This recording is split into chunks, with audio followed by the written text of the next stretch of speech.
Hi everyone, this is Neil Ryder, consultant audiologist and director of ClearWax. Thank you for joining me in my latest video using the Waxscope.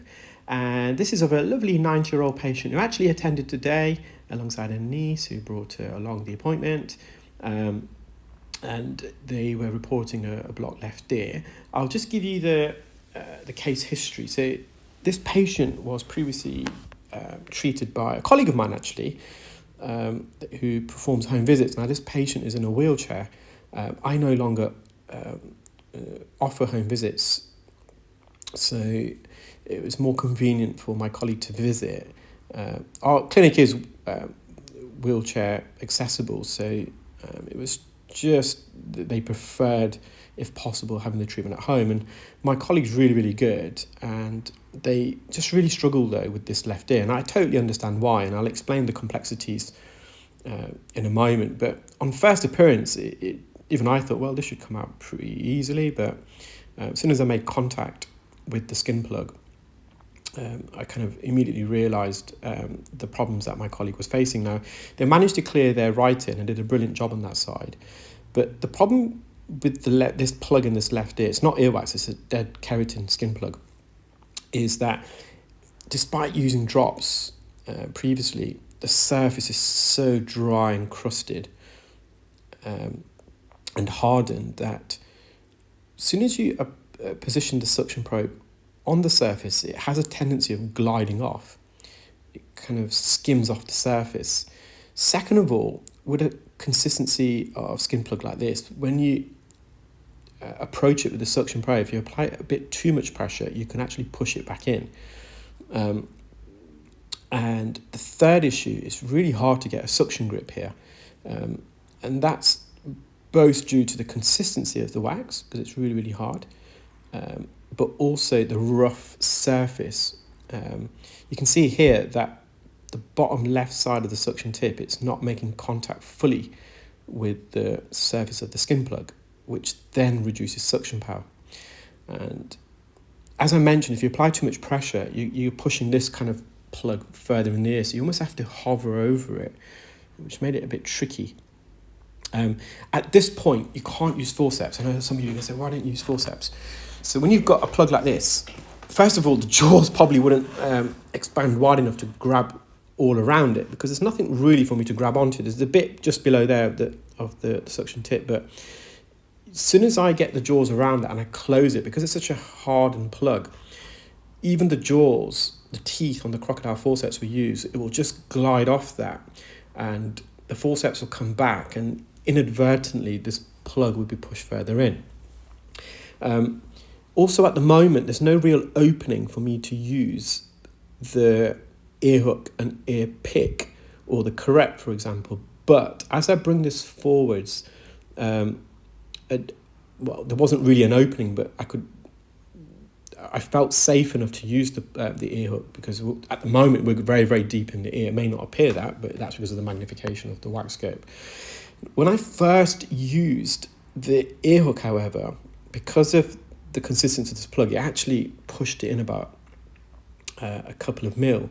So I had to suction it back out a bit more, and then I used the ear pick, and although the ear pick didn't remove the plug, it cut through it, and so I almost dissected it into smaller pieces. And then I brought it forwards again, and then once I brought it near the entrance, the skin ribbons of this plug almost unraveled it. You'll see what I mean as the video goes along. And then I was able to use forceps. But yeah, at the moment, I just can't use forceps. If I try and grip the jaws around this part of the plug, it's just going to push it further in, and it's already close to the eardrum, the tail end of this. Now, I think in a case like this, it would have been really interesting for me to record the audio, because the noise of the suction actually is really important, because it tells you how much suction power you've got. Now, right now, I've got a pretty decent suction grip. So the entire suction probe diameter is in contact with the plug. So it's almost like an airtight seal. And when you get an airtight seal, you've got to hold it for a second or two to create this vacuum effect, and then you slowly come away. So when you've got a good suction grip, because the suction noise in the ear goes quieter, and I'll explain why that is.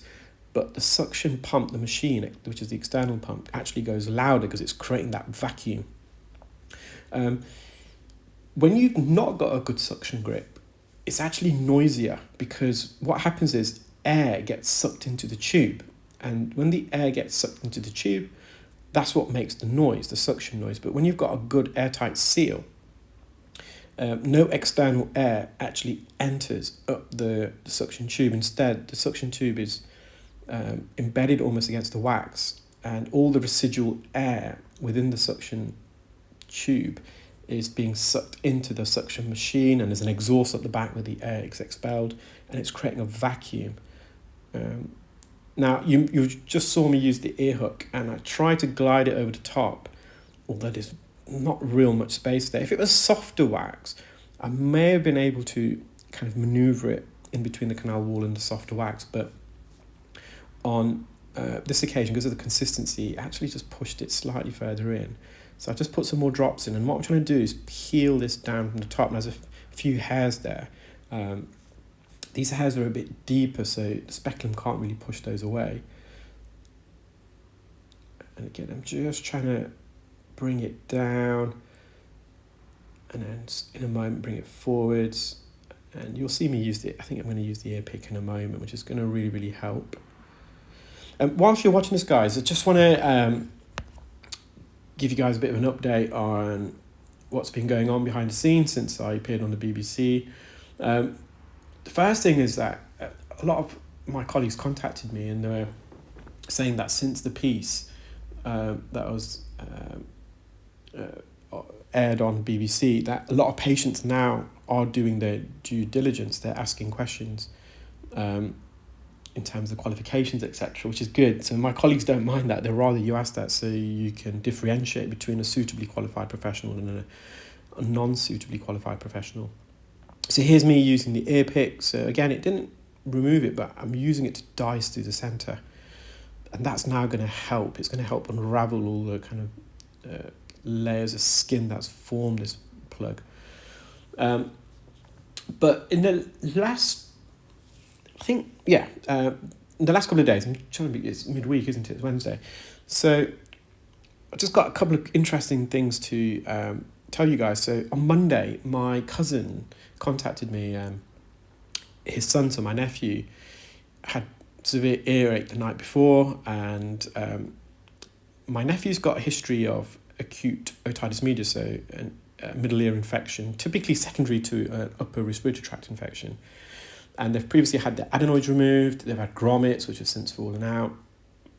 And because of their history, they initially contacted the GP because they thought it was an infection again, and not necessarily earwax.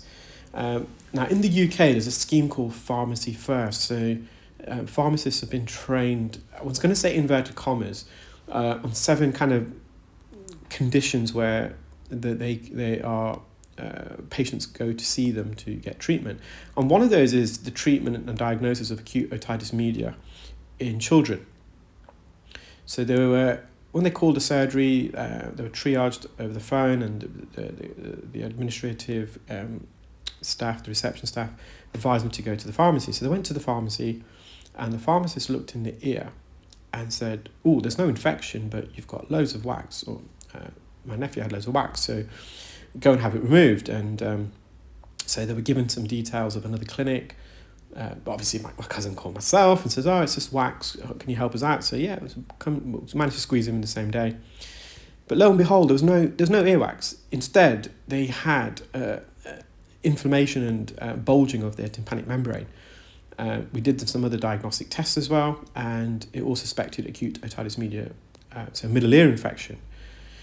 So that was a bit disappointing, and obviously it's my nephew as well. But I just don't know. And if you follow me on Facebook or Instagram, I did put the image of the ear up there, and also the message I received from my cousin, which reaffirms that this is what they were told. There's no infection. It's just earwax. So here I'm just using the forceps. You can see these ribbons of skin. I'm just pulling this out. And then, interestingly, today on LinkedIn, a post appeared, and I had a look at it. And this is not having a dig at pharmacists. Some pharmacists are really, really highly trained when it comes to ears, but a lot of the pharmacists that are doing this pharmacy first scheme, and I've got friends who are pharmacists, and they're telling me the same thing. They're not trained to, I mean, even appropriately look in the ear. One of my friends is a pharmacist, and he actually sent me the course materials, like an online course, several hours. And then after that, they're expected to hold an otoscope, look in the ear and make these diagnoses. And he doesn't feel comfortable at all. It's not to say all pharmacists won't. I know some pharmacists are really, really, they undergo additional training, and quite thorough and intense training as well at that, to diagnose ear conditions, etc.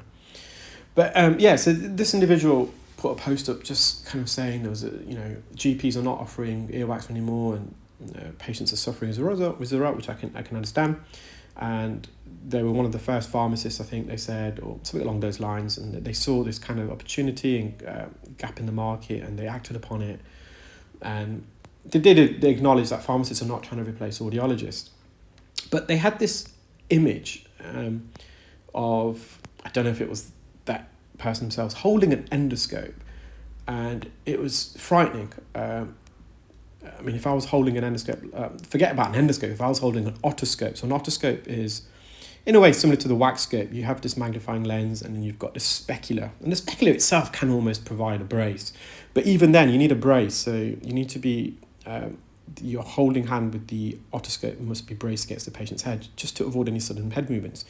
An endoscope is a different beast. You've got like a 5 centimetre, sometimes longer, stainless steel tube, which can cause serious damage and harm in the ear. And they were holding this endoscope without any brace. And then I looked at some other pictures, and someone did alert me to this pharmacist before, their TikTok channel, and I saw it at the time, but I think it was at the time when I was campaigning against all this stuff that was happening last year or the year before. But I had another look, and they had another image of them, and this was that person.